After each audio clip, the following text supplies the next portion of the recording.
Gente, falamos de quadro, de distribuição de energia, falamos de disjuntor, falamos de DR, diferencial residual, falamos de tensão 110, 127, 220, 380, como que ela funciona. Agora falta falar de mais uma coisa do QDC que para mim é primordial. Bitola de fio. Muita gente acha que é bobagem, tá? Mas tem que haver algum sentido numa bitola de fio, não é verdade? Então, senão os fios seriam todos iguais. Lembrando, quanto mais espesso o fio, quanto maior a bitola, o diâmetro do fio, mais elétrons passam por ele, correto? Isso é uma coisa até um pouco óbvia. Se um equipamento que eu estou utilizando, ele puxa bastante, mas eu coloco uma bitolinha 0,25, 0,75, uma bitola muito pequena, ele vai puxar muito elétron para funcionar. Aí o que vai acontecer? O que vocês acham que pode acontecer? O fio pode aquecer, derreter, e essa sobrecarga pode dar um curto-circuito, enfim, pode dar uma ferrada no seu evento. Então, quando vocês pensarem em bitola, de agora em diante, vocês vão me prometer, vocês vão tomar muito cuidado com isso. Eu já vi empresa economizar com fio, trabalhar com fio paralelo, que é fio de extensão que você usa em casa para ligar um abajur, para ligar uma televisão. Eu já vi fio paralelo em evento. O fio correto de evento, isso daí é norma, é normal, tá? Todo mundo tem que usar. Para começo de conversa, a gente chama de cabo PP. Cabo PP, ele é um cabo emborrachado, ele tem os fios dentro dele, né? 2, 3, 4, 12. Mas ele é emborrachado, flexível. Por quê? Porque ele é anti-chama, ele retarda a chama, ele esfria os componentes aqui dentro, ele protege contra esmagamento, contra pisada. Às vezes gruda uma rodinha no fio e puxa. Se é paralelo, ele rasga o fio na hora, dá curto, é uma porcaria. Cabo PP não. Então, de agora em diante, em evento, só cabo PP. Lembrem-se disso, tá bom? E eu vou falar rapidamente sobre bitola, porque não tem muito de se falar, porque é uma coisa um pouco lógica, tá? Bitola de fio, quanto maior, mais passa. Aí você vai me dizer assim, já entendi. Então eu vou comprar cabo PP 16 milímetros, né? Eu vou comprar 3 vias de 16 milímetros para cada cabo PP. Você vai pagar aí 9, 10 reais por metro, mas a questão é que você vai estar subutilizando o seu produto. Olha só, você não dimensionou bem? Tem problema? Também tem problema. Quando o cabo é muito espesso, é muito grosso, e você demanda uma quantidade muito pequena, você pode também aquecê-lo. Sim, porque a energia não está só passando e sendo recebida, ela está se armazenando aqui. Então, gente, você está gastando dinheiro à toa e você precisa saber dimensionar. Nós vamos agora entrar nisso para vocês entenderem melhor. Mas, em geral, é isso. A energia, para não ter muita perda que vem da rua, né, que vai do poste para o quadro de energia, ela recebe num cabo grosso. Bitola de 10 para cima, 16 milímetros. Mas, do cabo grosso que já vai para as tomadas, a gente tem que saber qual que é a função de cada uma delas. Nomenclatura de tomada, tá bom? Importante vocês saberem. A gente tem as famosas TUG e TUI. Os nomes são belíssimos, né? Então a gente tem que pensar tomada de uso geral e tomadas de uso específico.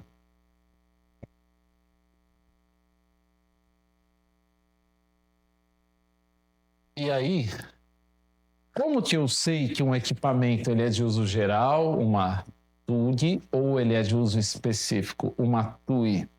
Eu vou dar uma dica, tá? Essa dica ela não pode ser generalista, ela não é uma dica assim para você aplicar para o resto da vida. É uma dica extremamente prática para você conseguir rebolar ali. Em primeiro lugar, você vai fazer a seguinte pergunta: tem algum componente de aquecimento? Máquina de fumaça, por exemplo, ela tem que aquecer uma parte da máquina para conseguir ligar. Então, ela tem que ter uma curva maior no nosso disjuntor, ela tem que ter uma bitola mais grossa, porque ela vai demandar mais energia.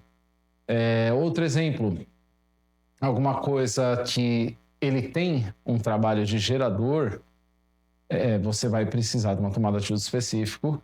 Mas em evento, máquina de fumaça, eu gosto de uso específico, porque eu uso um disjuntor maior para trabalhar com ela, e individualizada, não coloco mais nada naquela linha. Máquinas de Fireflame, que eles chamam, né? As máquinas de fogo. Vou deixar os vídeos aí passando para vocês entenderem. Precisa ter um pré-aquecimento. Este pré-aquecimento, disjuntor maior, bitola maior, tomada de uso específico. E além dessas máquinas, por exemplo, Fireflame, máquina de fumaça, também é super importante ela ter algum equipamento que ele demande bastante energia, né? O que às vezes eu penso em tomada de uso específico? Existe máquina de fumaça de 1.500 watts e eu tenho caixa de som de 3.000 watts. Uso uma tomada de uso específico para essa caixa de 3.000 watts. É um conselho que eu dou. Acima de 1.500 vira TUI, tá? Restante, TUG, tomada de uso geral. Pode usar, pode colocar mais de uma. Vamos fazer o cálculo de dimensionamento, mas já tenham isso em mente.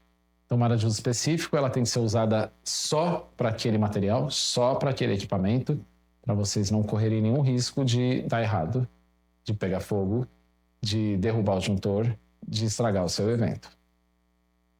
Agora vamos a uma breve passada sobre disjuntores, já que a gente está falando de QDC, tá bom? Disjuntor, gente, vou fazer uma fotinho dele de lado, um desenho dele de lado. Ele é isso aqui, ele tem uma chavinha aqui. Geralmente para cima ele arma e para baixo desarma, mas se fizer de ponta cabeça não adianta nada. Mas o que importa é isso aqui, ó, como ele é de frente, tá? O disjuntor, todo disjuntor, ele tem um parafuso aqui e um parafuso aqui. O de entrada e o de saída, né? E aqui no meio fica o disjuntor, a chave, né, que liga ou desliga ele. Vamos fazer de conta que ele está... Geralmente, pela lógica, a parte de cima é quando as letrinhas estão para cima, tá? E quando você liga ele, quando você arma ele, o disjuntor funciona. Prestem atenção agora. Ele te traz informações relevantíssimas sobre o que ele suporta, para que ele serve, para que ele age. Em cima, ele tem uma numeração, ele tem 3 linhas, tá? São importantes, vou até dividir em 3 para vocês entenderem. Em cima, ele tem uma numeração que é a corrente nominal dele. Que vem a ser a corrente nominal, perdi a caneta, tá aqui. A corrente nominal. Então, geralmente, ele tem aqui um número, que é a corrente nominal, a primeira corrente dele, e a curva pode ser letras A, B, C, D. Eu não vou me aprofundar aqui, mas só para vocês entenderem, a curva de corrente nominal 10 é como se ele aguentasse, como eu posso dizer, um arranque a 10, né? 10 amperes, a corrente nominal dele. Então você vai me perguntar, poxa, mas para que isso interessa? Uma coisa é você ligar uma lâmpada, outra coisa é você ligar, por exemplo, um geradorzinho, ou um liquidificador.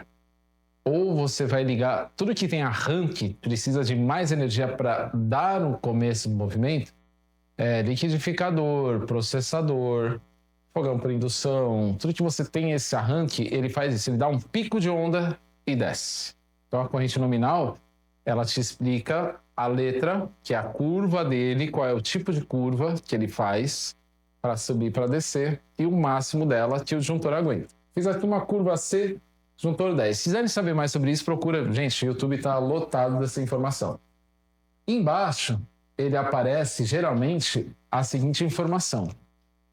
A voltagem de trabalho, 240 volts, que é a tensão, até 400, sei lá. Eu estou falando que cada disjuntor tem uma numeração, ele aguenta, né, uma quantidade diferente. Então, tá aqui, esse disjuntor ele trabalha de 240 a 400, por exemplo. Posso ligar um trifásico 380 volts, você está trabalhando no limite. Você pode desarmar ele a qualquer momento. E por último, geralmente é dentro de uma casinha, que eles fazem assim, ó, dentro de um quadradinho, ele tem o último número. Pode ser vários tipos, tá? Tô dando um exemplo aqui.